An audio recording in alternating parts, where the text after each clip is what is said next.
It's time to get nerdy, y'all. A little bit of gaming history for you. Something relevant in gaming and discuss our opinions on it. Should we kick it out of here, or should we kick-start it? This is the part where you, the listeners, try to stump the hosts. I'm not a lawyer. I just play one on a podcast. Ladies and gentlemen, boys and girls, it's Monday, August 3rd, 2026, and you know what that means. It's time to get nerdy, y'all. Welcome to episode number 386 of Two Nerds in a Pod, the nerdiest video game podcast in the galaxy. My name is Lam, also known as Mr. Nice Guy, and I'm joined by my comrade in gaming commentary, the Miggity Mac, also known as Maction. Mac, it's been a couple weeks. What's new with you, man? It has, dude. Thrilled to be here. Thrilled to be back. I had a great couple of weeks. In spite of the fact that we were not getting back together to do the show. It happens. Obviously, we had a guest last week with Chase. It was good to have him out, and that was basically on the eve of him going to Gen Con. So, last time he had just come back from Gen Con, so we keep winding up with him around the neighborhood of August. But always good to have him. Did some things, but in the meantime, Lam, I've traveled back to go visit some family and some friends. Was present for somebody's personal celebrations. Nice. Played new board games.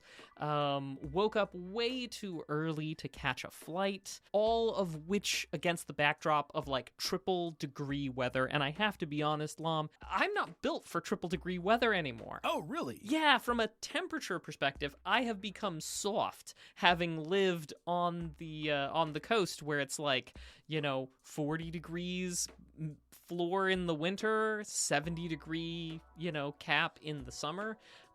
So it was rough, but I wore my hats. Multiple. Oh yeah, you better believe it. You think one hat's gonna keep off those UV rays at 5,000 feet above sea level? You're dreaming. And then of course, drinking water like it's going out of style. But yeah, all said though, I had a good time. It was fun to spend time with family and friends, and and I made it back none too worse for wear. But yeah, good times. How about you, Mr. Nice Guy? What was your couple of weeks like? Dude, it's been phenomenal. So I think it was 2 weeks ago I was in Seattle for my brother's birthday, and we had an absolute blast. It was a fantastic weekend. I was out there for, I think, 4 days. Went to a Mariners game, had really, really good seats. Could have been yelling at the players, had a blast. Good food, good conversation. Mariners won. It was great. Went to go see, are you familiar with Damon Wayans, Mac? Yes, as well as his less famous brother, Marlon. I don't know if his brother's less famous, but yeah, the same family, same relation. Keenan Ivory Wayans, the Wayans family, from In Living Color. He did a show at one of the comedy clubs in Washington, and that was a killer show, man. He still has it. We'll put it that way. He still has Nice. it. Same type of thing, man. Played some video games, hung out, had a good time. It was just a blast being out there. And yeah, that's pretty much it. That's really cool, man.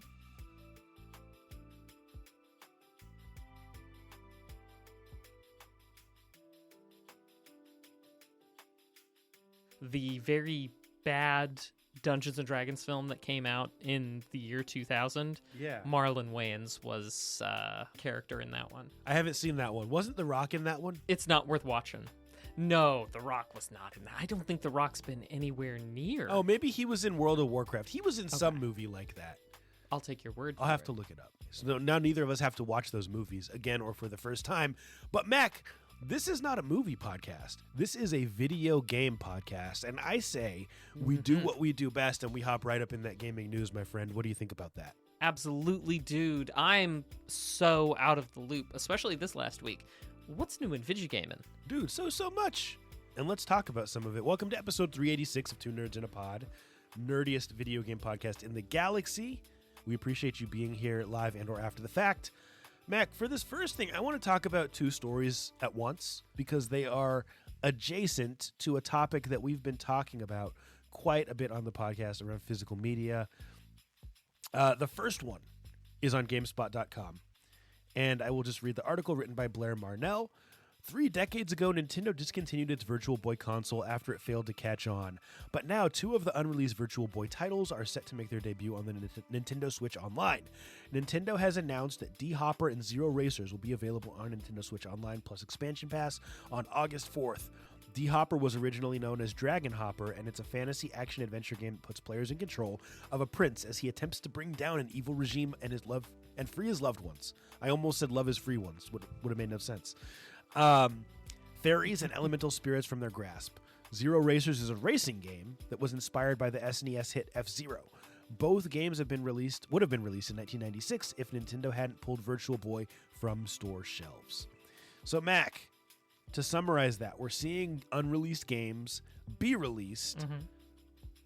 And then the other story, and for some reason it's of course not loading now, but the bottom line is that Microsoft is reportedly working to bring Xbox 360 games to PC and Project Helix. And the story now isn't loading for some reason, but it's written by Michael Kripe. Now it is loading. Here is what it says. Microsoft reportedly has plans to allow developers to bring their Xbox 360 games to PC, as well as other Xbox devices. That is according to a leaked document sent to Microsoft partners that was seen by The Verge. What appeared to be a portion of the document showing a roadmap for features set to come in coming months and years also leaked over the weekend. Mac, this is supposedly going to happen in 2027, and what I find interesting about this is, given the cancellation of physical media, we're now seeing old games or unreleased games be brought to the forefront for people to be able to play. Is the industry sending us a message that we're a little too worried about physical media? No, I think, if anything, the industry is desperately trying to distract us from the loss of physical media rather than anything else. I don't think it is possible to be too panicked about the loss of physical media. Just this guy's take. I do absolutely love the trend of games that never got released being finished up and being put forward. AirQuest comes to mind. Obviously, Star Fox 2 comes to mind as well when we got that release as part of, I believe, the SNES Classic had that on it, if I'm not mistaken. Star Fox 2? Yeah. And obviously, D-Hopper and Zero Racer is fantastic. Oh, joyous day. I'm excited about it. I love to see so many people. I mean, can you imagine being one of those people at Nintendo or at anywhere who put time, effort, and energy into making a video game only for the platform to completely go away or for your work to never see the light of day? I mean, I don't know if any of those people are still alive. I'm sure there's some of them still alive. Yeah, I mean, 1996 is when it was supposed to be released, so let's say they were 20 years old at the time, maybe 30. They may still be alive. Yeah, I sure hope so. I hope some of them are able to see this and be like, I made this. Because like that's gotta be fantastic. But yeah, no, that very much excites me, and I would love to see just more and more of that kind of thing. So I mostly agree. I agree 100% with that last sentence, that I do want to see more and more of this. I don't know that the industry is trying to send us a message like specifically related to the fact that they've said agreed that they're, but I do think that it's a message that has been sent for a while that we just haven't paid as much attention to until the cancellation of physical media was announced. Because the reality is, Mac, we are provided with many, many ways to play our old games, right? Nintendo constantly is re-releasing old Mario games. It's just a matter of the fact that you can't play them in perpetuity. There's no time limit set on how long you'll be able to play them when you do not have true ownership. But if the concern is the ability to play these games, I think that a lot of times we worry too much because they're still there and they're constantly being re-released, remastered. We just got Halo CE. We just got Black Ops 1 and 2 on the PlayStation again. With now the community is vibrant. So I just find that interesting, the timing of Xbox 360 being brought to the forefront as part of Microsoft's roadmap, and then also some games that never were played being made playable, and they were never in physical format either. I found that super interesting. objectively, any of these games that were never available before, being available now is a win for everybody. An objective good. Even if it doesn't turn out to be a good video game, it at the very least honors the the work that people put in to make it. Even if it isn't, it'll never get Game of the Year. You know what I mean? Oh, sure. But yeah. But at the very least, that art is preserved.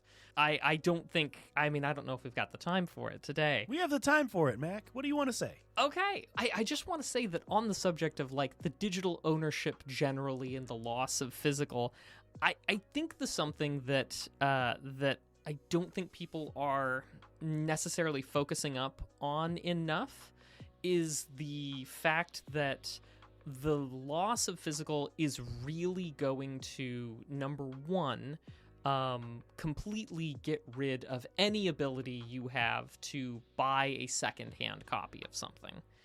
And that is very useful for when the games companies, the game publishers, decide they no longer want to keep supporting the game. And that's an avenue that just completely goes away. But also, it's the only option on something to not have to pay the one singular platform. You know what I mean?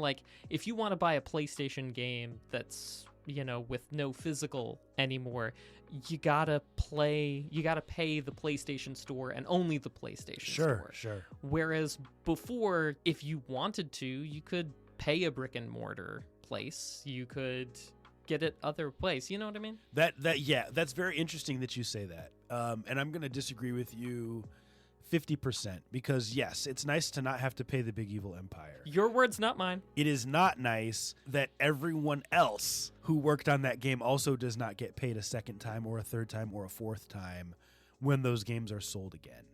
And to me, that's a major disadvantage of the secondhand purchase, is that the artist on the game doesn't get paid because that unit sold again. The people who really need the money. Counterpoint, I'm not aware of anybody in the game world who is receiving residuals on their, on their work on the game. I don't know as any contracts actually include that. I could be wrong. There are certainly clauses based on sales, right? Not necessarily based on residuals, but hey, this sells X number of copies, you get a kicker. That definitely happens. Okay. I know of at least a couple of situations where those types of bonuses after big amounts of sales have happened. I can think of one off the top of my head, Unknown Worlds for Subnautica 2. For the Subnautica franchise generally. I mean, of course, I can think of a lot more times where you sold a lot of money and we still fired the whole team, like in Black Ops. And that's the thing. If they're no longer employed when that kicker hits, then they may not get the payment. You're right. Yeah. But my point was more, the brick and mortar store would get the money, but the little guy or little girl would not. And I just don't think generally that the little guy or little girl actually doing the work has really ever been getting compensation from sales at a level that should make you concerned about, not putting money in their pocket. They weren't giving. I'm not saying don't buy things legit. No. It is the position of Mac, of Two Nerds in a Pod, that you should pay for the media that you like and enjoy, to keep doing it. But I just don't know as the incentive structure really is there in the video game sphere, and people are pretty cagey about the contracts they sign. So I don't know as we've got good evidence to suggest that a lot of people are getting kickers. Maybe some people might, but I think a lot of people are there on a contract basis of, we pay you to do one thing and then it's done. And nary another dime makes it into your pocket. And that's I can tell you right now, I know that that's absolutely not true. I've never been happier to be wrong. And I cannot give you an example of a specific game, but I can tell you right now that there have been examples of musical artists, smaller musical artists, who have said, we're going to get paid based on sales. And then there have been ones who said, we're going to get paid a flat fee. And there's actually an example of this that was related specifically to GTA 5. where a band and this is one where they actually decided not to do it because they were going to get a flat fee and they wanted residuals. But there are instances where people have negotiated residuals and said, hey, yes, we're getting our name out here because we're a small indie band, but also we want like a very, very small, a penny, let's call it, per X number of sales, right? It definitely has happened. I think you could be definitely right, and I hear all your examples coming out of the music world or musicians. In games. Yeah, musicians in games. I don't know as we've got any examples of the people working on the game aside from the music but that is a fair that is but very that's fair. Enough though. That's enough of an example, Mac. I mean, I don't think it is. I think music that gets bolted on and that we have a residual for the artist that we bring in from outside really isn't quite the same as the people we have doing most of the work. I mean, I am glad that some people are getting residuals, are getting payments and things like that. But I do think the majority of people involved in the game aren't there. But I am happy to be wrong. And if there's anybody who has access or you can share your contract details, like, our DMs are open. I'm very interested. Hey, man, you asked for an example. I gave you an example. Sure, no, asked and answered. And like I said, I've never been more thrilled to be wrong. And I hope that everybody is getting money based on sales, in addition to the money that they're paid for putting in their time each day, hopefully without any crunch. I think this might be the case where maybe I'm being too pessimistic, but I think maybe you might be being a bit too optimistic about the payment structure of the people in the gaming industry. One other super quick news story on thegamer.com. This is actually a couple weeks old, but I think it's timely. Yeah. So, Mac, I signed up to, and I did not buy the Steam machine, right? Silly, like ridiculous amount of money. Yeah. Serves no purpose. But just for funsies, I had reserved one, and I got my email.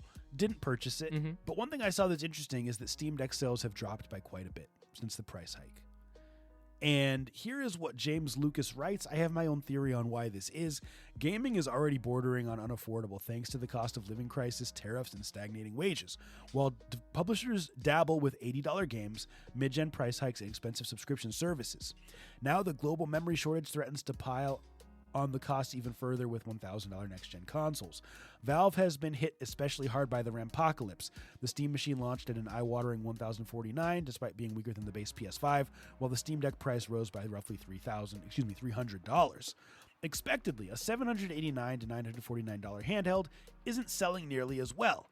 Bottom line, Mac, it has dropped in price by 80%. Rather, I'm talking terribly today. The sales have dropped by 80%. The price has not dropped by 80%. I think this is more related to the fact that there is also now a Steam machine that is not that much more expensive, and that people are choosing to spend a couple $100 more to get that than they are the weaker and older handheld version. But I'd love to hear your thoughts on the RAMapocalypse, on the price hike, on reasons why people aren't buying the handheld PC as much. Lom, what I have to say is yes. And yes, I think you're right. And I also wonder this. Sales dropped 80% as compared to when?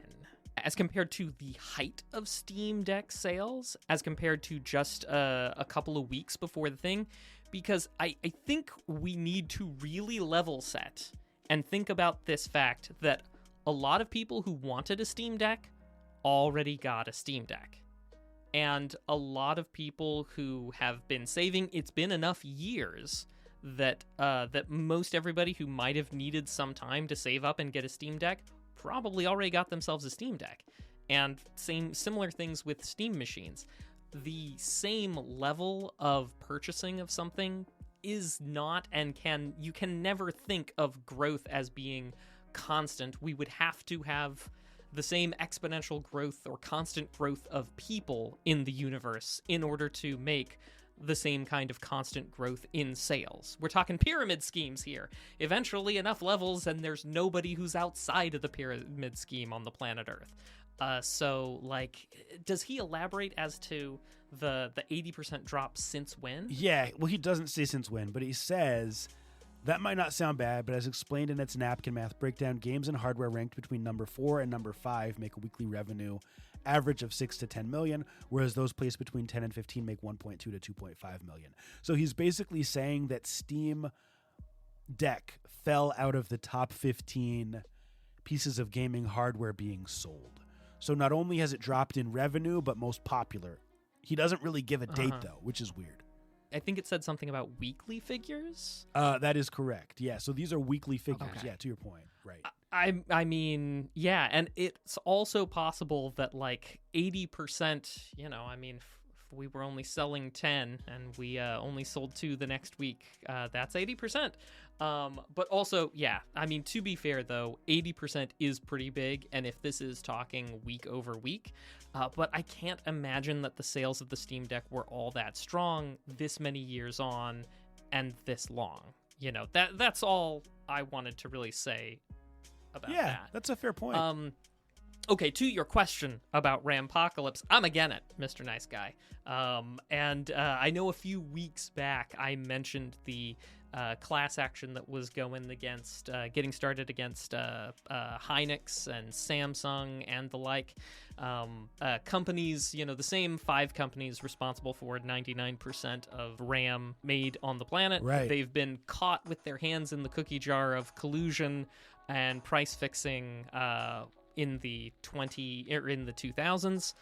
They were not quite convicted of collusion in the 2010s, and you know, it would be, yet history rhymes, so I wouldn't be too surprised if it was a thing as well. Now, I'm not saying that AI folk aren't gobbling up everything, you know, RAM-wise, which is making it harder to game, but I'm also saying we know that they're not above that in the past. Haven't heard anything yet. That class action's still working its way. I'll let you know, but yeah, that's kind of all I've got to say on the RAMpocalypse, Mr. Nice Guy. Yeah, and I think we're probably aligned there. And let's keep things moving for the sake of time. That's been our news for the week. All right, well, now let's look into the past, Mr. Nice Guy. Some really cool things happened, and some really uncool things happened this last week in years before, dude, including but not limited to something you may remember from episode 280. We talked a bunch about it. It was at the end of July in 2002 that the country of Greece outlawed video games, both public performance as well as private performance of video games. To quote a news article published at the time, "Don't bring your Game Boy to Greece, you'll go to jail," because that was the long and the short of it. But they, of course, obviously did turn that around later. Good for them. Congrats. A couple of one other unfortunate thing from 1998 this last week. The Sega Channel shut down. Now, if you don't remember the Sega Channel, that's totally cool. Mr. Nice Guy, I know I had a Sega. I know you were more a Nintendo man back in the late 90s, yeah. I was, yeah. But the Sega Channel was an online service. It was a modem you plugged into your Sega, and that you logged onto with the modem from your Sega Genesis, would serve up games, music, and things like that. Short-lived, but it was destined to be closed down at the end of June in 1998, but they held it open for one extra month. But it's our first little bit of online gaming, although technically speaking, there were the occasional mainframe games back in the day that were capable of internet connectedness, but the Sega Channel would have been kind of the first online gaming ahead of its time. It had some really good stuff going for it. Well, Nice Guy, now I want us to turn to some of the happy things, the good things that happened this last week. I love it. Positivity, that's what we bring. Let's do it. Yeah, let's do it. Let's go all the way back to the end of July 1989, and Nice Guy, a favorite console for both you and me, 1989, the launch of the Game Boy. A fantastic Absolutely. Love it. I know you are actively collecting games, Mr. Nice Guy. I know I you am. have some favorite titles of all time. If I could ask you your favorite Game Boy game, as well as the holy grail of Game Boy collection for you. Maybe it's not the rarest thing ever, but the thing you most want. So what's your favorite Game Boy, and what do you most want in this moment? Yeah, so this is such a great topic. So for those who follow know that I have the Analog Pocket, and it's probably my most used handheld. More so than the Steam Deck, definitely more so than the AYN Thor, at least at this stage. Favorite Game Boy game, Mac, is one that just never gets enough attention, one that doesn't get notoriety. I don't see it on any top 10 lists. I do not see it on top 100 lists, and that game is Alfred Chicken. That is a game that is my absolute comfort video game, and I play it a couple times a year. I play through it fully. I definitely pop it in at least once a month and just beat a few levels. You're a chicken. You're going through a world. It's platforming. Your name is Alfred. I don't know if I made that clear. And you're fighting these evil mecha chickens. And there's snails that you jump on. There are platforms that are invisible. There are warp channels. Honestly, if it had been branded with a more well-known mascot, it would be objectively a top 10 Game Boy game of all time. It is a very, very, very good game. And if you have not played it, find a way to play it if you're a Game Boy enthusiast. It's absolutely fantastic. As far as the Grail, Kid Dracula. I have a Japanese copy of the game. The physical game is very, very expensive, and I just can't justify spending that much for that type of game. But it's a platformer. It's actually kind of a parody of Castlevania, and it's a very, very good Game Boy game. Well, I've got a follow-on question about your comments about Alfred Chicken. If it was branded with a different mascot or in a different thing, what existing game franchise do you think Alfred Chicken would have fit well in? A la Super Mario Brothers 2 being, just a reskinned another game. If we reskinned Alfred Chicken, what franchise should it be reskinned in? That's a really good question, because the graphics on Alfred Chicken are crisp enough that, like, some Game Boy games, like, it's a lot of pixels, right? The graphics on that game are actually really, really good. And so the obvious answer would be a Mario, but it's much more lateral than Mario games. It's a lot less side-scrolling and a lot more go from the top to the bottom of the level.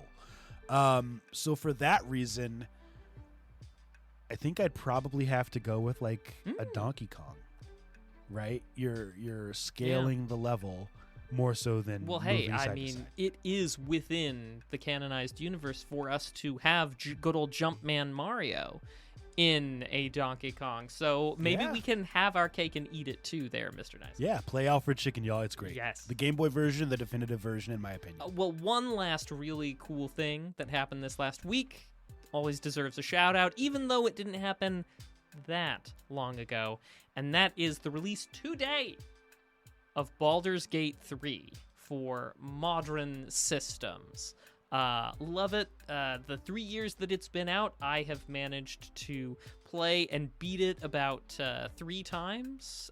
Each time trying it out. Different endings? Yeah, I want to do different endings, but Mr. Nice Guy, I just keep falling into the same routines. I can't bring myself to, to kick the dogs and to embrace the evil. I'm always like, no, gotta go for the good ending. I do change it up a little bit, but like in most of the ways that matter, the gameplay, I keep to the good aligned stuffs. So yeah, I just can't bring myself to go after the NPCs like that. I get it. But Mr. Nice Guy, Baldur's Gate 3 is one of those fun games that plays really well individually, but of course you can also play it multiplayer. So maybe one of these days I'll get a copy on sale and send it your way and we can try it. It's fantastic. That would be fun. And I actually had bought it at one point. On a Steam sale. The only reason I didn't get all the way through and that I didn't keep it is because I was overloaded. I was like, oh, this is really, really good, but I just don't have the time right now to dive into all of these mechanics and fully enjoy it. So it's on the list to play. Awesome. I don't know how I forgot that, Mr. Nice Guy. Clearly the memory must be going good. because I am sure we talked about it. But hey, also at the same time, happy little accident. Don't have to buy you a copy. Woo! Yeah, there we go. And that has been our history for this week. Nice. Well, let's keep things moving with our topic of the week, a segment where we discuss something relevant in gaming and give our opinions on it. And Mac, this one's not based on a story, but this is or a news story, I should say. This is in keeping with the themes that we've discussed this week, and something I've brought up in the past few weeks, few months on the podcast, as I've been watching this movement. Some refer to it as the analog-only movement, where people are scaling back on how much gaming hardware they own. People are scaling back on having access to everything and being much more specific and intentional with what they choose to play. Rather than owning a Steam Deck where you can play ROMs and you can play Steam games and you can play Xbox Game Pass, they're owning an analog pocket, or they're playing a straight-up Game Boy at the end of the day, with the intent of not having access to so much that it results in analysis paralysis. Now, Mac, I know that you have historically been much more of a retro gamer than a modern gamer. And I'm curious, with the physical media issues that we're seeing, do you think that there will be a reversion in the industry to people playing more retro stuff? Yeah, I think I'm picking up what you're putting down. You know, we've talked in the past about certain things that make it easy for you to get the analog feeling. Flash cartridges. Right. You know, a few times back, we were talking about a flash cartridge that was, you know, kind of a cheap entry, but we weren't entirely sure if it was going to, you know, be good long term. But, you know, there is a sort of thing. It doesn't really address the concept, the challenge that these folks are trying to, among other things, drill down with, which is analysis paralysis, because you would certainly have huge options for things, but you could play it on the physical hardware. So there's a lot of good options like that for retro gaming. I would love to see more people enjoying, playing, appreciating the retro games. Absolutely. I'd love that. But I wonder if it's going to make an appreciable change. I don't think so, Nice Guy. I don't think that the departure away from physical is going to meaningfully impact the hardware or the collector scene. But I mean, I'd love to be wrong about that. It sounds like maybe you think it will. You know, I do. I don't know. And keep in mind, when we say retro, we're not talking just about stuff from the 80s or stuff from the 90s, right? I think the definition of retro is stuff that is 15 years older or more. So I have found that in my personal gaming life, simplicity is comfortable. I get home, I don't want to get on something where I have access to hundreds of games and I spend time deciding what to play. I just want to play my analog pocket and pop a game in and play that. And if I get bored of it, I will pop in a different one, as opposed to scrolling through hundreds and hundreds of games in my Steam library or in a ROM library that I have on one of my consoles.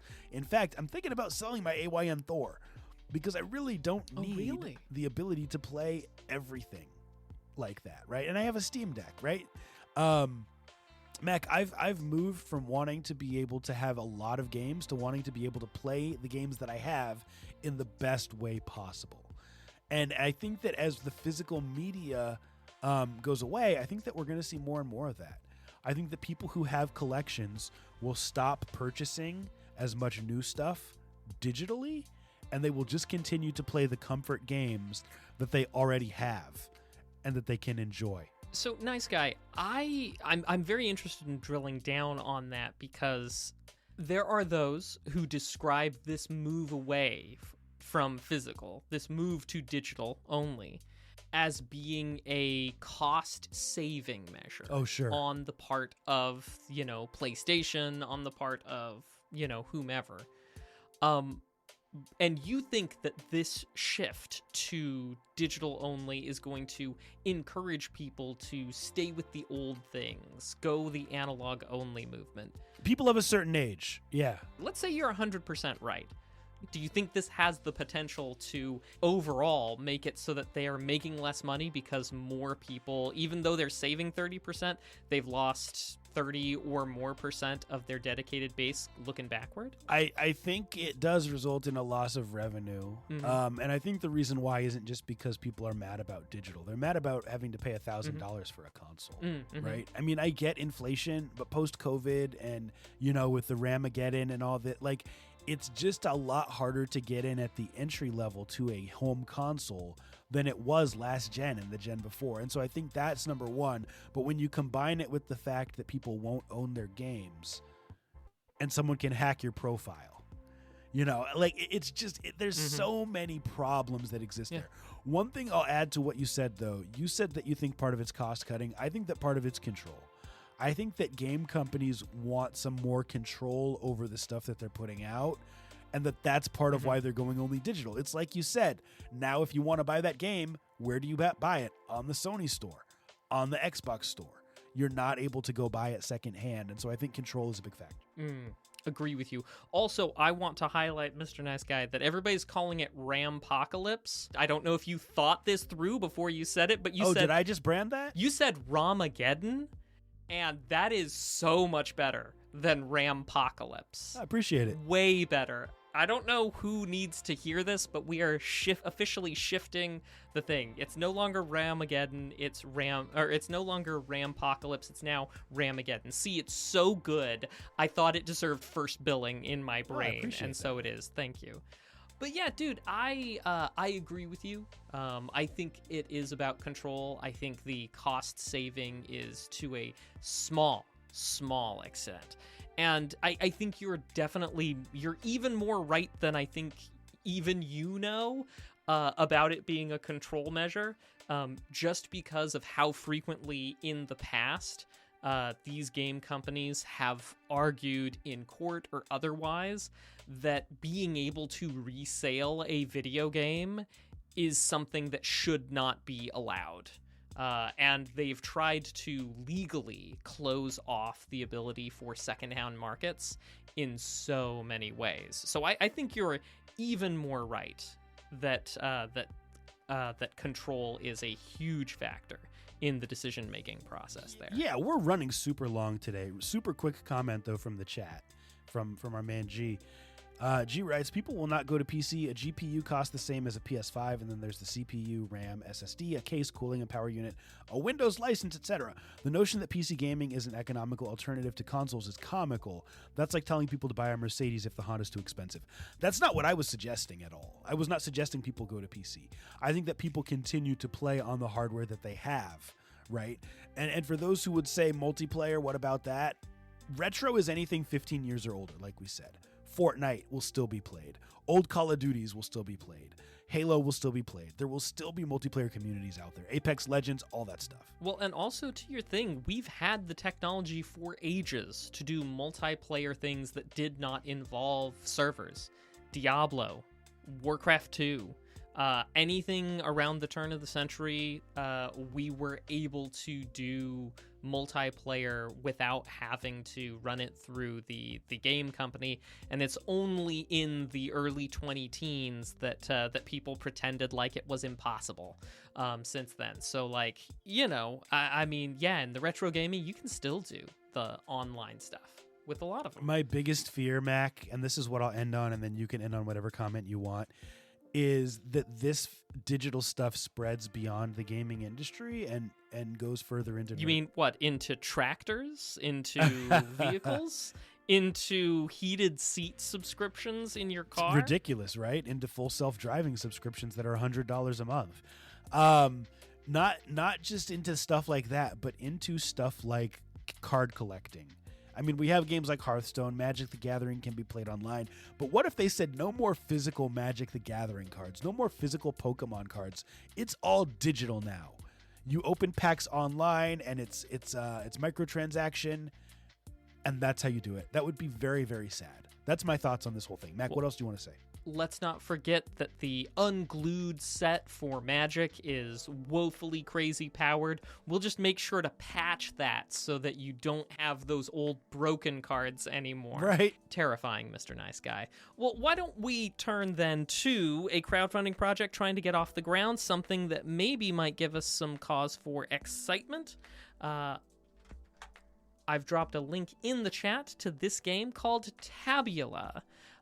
It has an old school type of vibe. What they're going for here is an adventure where you're a puzzle game where you're basically moving around windows, almost as if there were multiple windows open on a computer, and you layer them over each other in order to allow your little bit. That's the program that you're working with to gather all the flags in a given level in one go, and to get to the exit portal as you proceed through the levels. Very straightforward, simple tasks. They'll throw a little thing in there to spice it up. You obviously are controlling a little bit, but you are also simultaneously. Well, actually, not quite simultaneously, because you have to put it all down in a way that makes it work. But you put all it down, and then you move them around to do the things. But so you are controlling little bit, but you are also using the mouse to move the windows into the places where they belong. The installation wizard, of course, is there to help you, as we would always expect in a meta game about old PCs. This is being put together by a team of 8 out of the UK. There is a $9 minimum buy-in for a copy of this game if you like what you see, and with its goal being $6.7 thousand and the release in April of 2027, so coming up, and it still has 22 days to go, and it's a little bit over halfway to its goal. One other bit to note is that this is its second time on Kickstarter. The first time round was back in May of earlier this year, and the goal was 13,000, and the expected release was July of 2026. This time they're back with about half of that goal, and the release is April. I'm not saying that anybody's trying to pull a fast one. They're very honest about this is a group of part-timers who are, working and putting this stuff together themselves. And this is to help fund those, those sprints and such. But I am saying that just in interest of putting all the information out there, that it's been up before, but the release window seems a little bit more in line.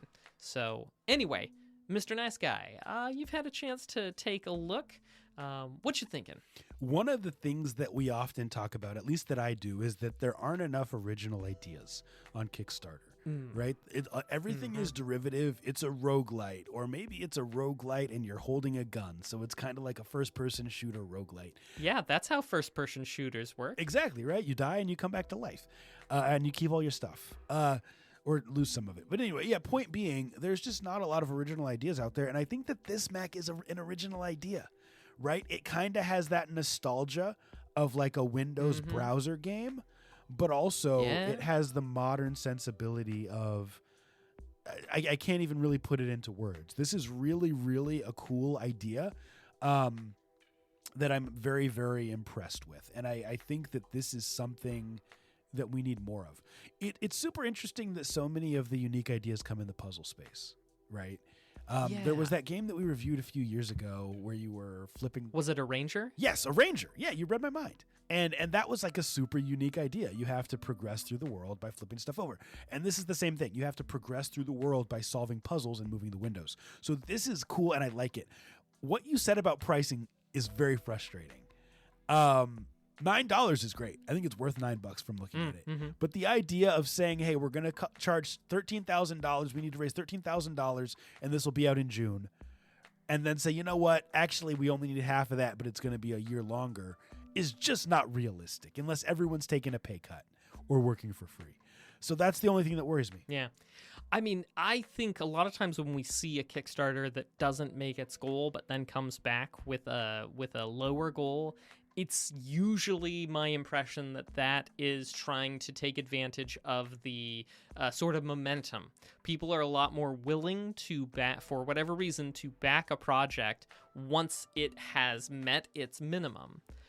Even though, honestly, I don't really think that should make you stop, because you're not going to get charged if it doesn't meet its minimum.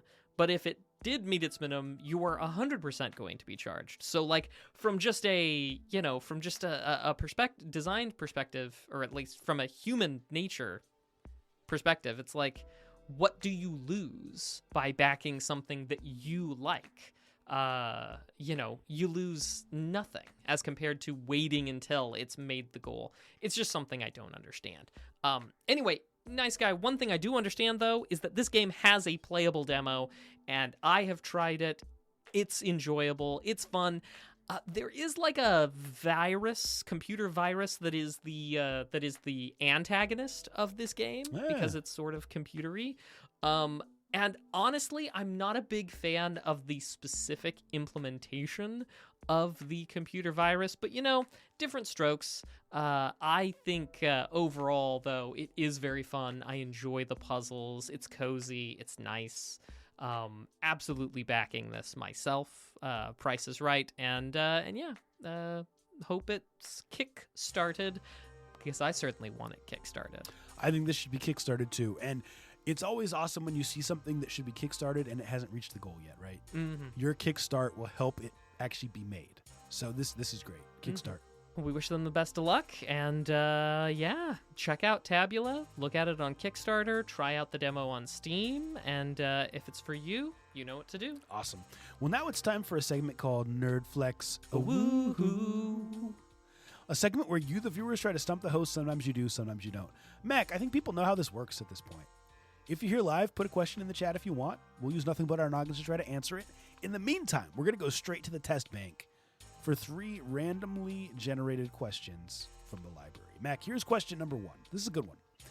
Which famous composer made a Tetris remix in 1992 under the pseudonym DJ Spin? What famous composer made a Tetris remix in 1992 under the pseudonym Dr. Spin? I think I said DJ Spin the first time. It's Dr. Spin. Dr. Spin. 1992. Salt and Pepper? I don't know. I'm almost feeling like it's someone who has Doctor in their name. It almost makes me want to go with Dr. Dre, but I don't know if this is up his alley. I don't know if Tetris is his thing. I mean, look, Tetris is one of the most popular games of all time, Mr. Nice Guy. To suggest that Dr. Dre has not played Tetris whilst waiting in the green room. I'm sure he's played it. I mean, like, I can imagine him with the Tetris thing in his hand. I love this. Whether or not you go for it, I am going Dr. Dre. Well, I'm going for it too. Let's see what the answer is. Okay, it was ALW. It was Andrew Lloyd Webber. Oh. Composer was literal. It wasn't Dr. Dre, even though he is a composer. It was Andrew Lloyd Webber under the pseudonym Dr. Spin. That's dope history right there. Okay, yeah, Dr. Spin. Cool. All right. Well, let's find another question. What U.S. sports team did Nintendo's president... These are great questions. Let me read that again. What U.S. sports team did Nintendo's president Yamauchi own? I have no idea what sports team he owned. I mean, I think we've... U.S. sports team. Yeah, I think we've talked about it before. Didn't he buy one of your sports teams in Seattle? I was going to say, Nintendo has a headquarter in Redmond, Washington, so it's likely one of those. Maybe he was an owner, but not the sole owner of one of these teams. Sure. Let's see. I think you went to a Mariners game, did you say? Mariners baseball. Okay. Yeah. And Sonics used to be a team. Seahawks are a team. Japan is pretty big on the baseball, so I'm leaning towards Mariners, but, like, what else you got? You got Seahawks if he's into football? Yeah, we got Sounders if you're into soccer. I'm going to go Sounders because it's less known. You can go... Yeah, I'll go Mariners. Dude, you were right. Seattle Mariners. Well done. All right, last question. Konami, what have zombies eaten in the Oh, this is easy. What have zombies eaten in the 1993 top-down LucasArts game? Oh, I think it's your Neighbors, Mac. Yeah, okay. Mm-hmm, yeah. Neighbors, final Boom. answer. That was it. That was it. 2 for 3 today. Not bad. That has been Nerdflex. Not bad. Well, all right, now we turn to a little bit of legalese. Legalese. So last time, we talked a little bit about a bit of a widow dispute between both the IRL and the in-game widow of a Chinese man who had some very desirable in-game items. Today's also involves widows. Well, really just one widow. So, nice guy, go with me on a journey to China, where I am not a lawyer, neither here nor there. It's March 2024, and Mr. Xu Wang died of a heart attack at 35. Way before his time. Very sad. Now, his widow sought to inherit various digital assets that he left behind, including his 5 Bitcoins, a digital game library valued at about 200,000 yuans, which is about 30K US dollars, his personal social media account with around 100,000 followers, his chat history on that social media site, and a website/domain name. Now, the value of all these digital assets was estimated to be about 2 million yuans, which is about 300,000 US dollars. However, when she directly contacted the relevant platforms to be like, hey, my husband's dead, will you please transfer his things over to me? Several of them refused to transfer the assets, relying on their user agreements stating that the accounts were personal, non-transferable, and could not be inherited. Oh, man. You know, obviously sad. Not loving that one.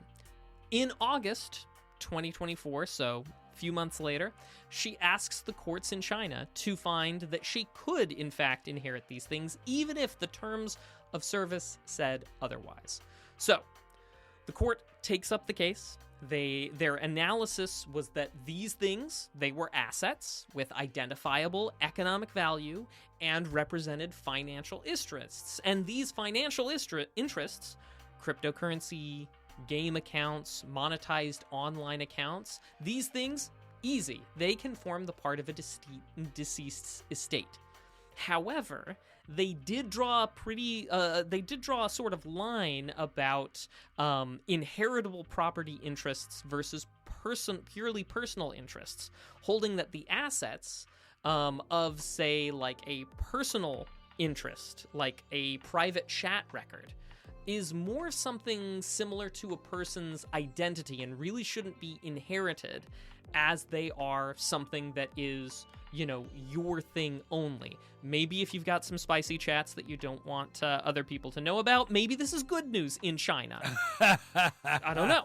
But the question becomes then the notion of the terms and service. Obviously, in the United States, there are different perspectives on non-negotiated contracts, which is what a terms of service is. After all, in most circumstances, you can't even see the terms until after you've already paid and installed. Sure. Like, you know, nice guy, you never had a chance to even consider the agreement that you're making with Discord, via which service we're making this phone call right now. Yeah. Much less negotiate those terms. So, and I don't know, because I'm not a lawyer in China, whether or not this case that we're talking about in China is a ruling that makes it for the whole country. But at least in this specific case, the court found that such standard clauses in the terms of service cannot exclude your statutory inheritance rights under the Civil Code, as those rights to be able to inherit property and things of value arise from your rights as a person rather than a contract, and you can't contract those things away, at least in this case in China. Again, I do want to stress, I don't really know how far this is controlling, not a Chinese lawyer. But the case has been cited, even though it only came out in 2024, has been cited quite a bit already, as they came up with this sort of novel establishment of a 3-tiered system for inheriting digital property in China. Item 1, property rights and any financial interests. The bitcoins, the game equipment, the accounts, fully inheritable. 2, operational rights, such as social media accounts, web domains. These things can be inherited, but private content must be restricted. And then 3rd, the purely personal interests, such as chat logs and things like that, sealed by the platform and cannot be inherited. So, in a rare Two Nerds in a Pod bit of advice, remember, Mac is not a legal expert, I have a bit of advice from you. It is unclear from the record that I could see, and as a non-lawyer from the other side of the planet, there's probably tons in this case I couldn't see. But it seems as though she didn't have passwords to any of these services.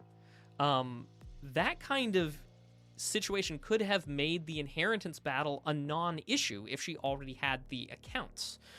If she already had access to these things, she wouldn't have had to ask, and then there wouldn't have been this case. Now, maybe that's for the better, having this ruling on the books. Maybe that's a good thing for everybody. But for those of us who are here in the United States, we don't know how it would go. I would just say that you might want to consider a way to pass access of your accounts onto your other loved ones so that they don't have to go to the court to make them share it with you.